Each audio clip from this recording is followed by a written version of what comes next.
Hi guys, welcome to my vlog. Ngayon guys, papasok ko.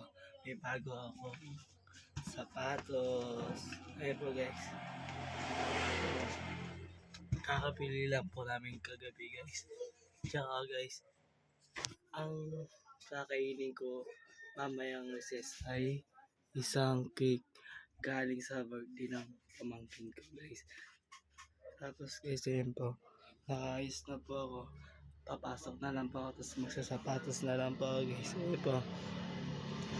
Tsaka guys, huwag nyo ako kalimutan i-follow sa YouTube, Facebook, tsaka i-like ko na po guys. Ayun po yung baonan ko guys, yan o. Ayun po yung cake. Baonan. Guys, ngayon guys, magsasapatos na ako sa... Ayun po, yun o. Sige po guys, hanggang dito na po yung video ko. Bye. Kasi po, papasok na po ako sa school. May kasabay pa ako guys. Bye.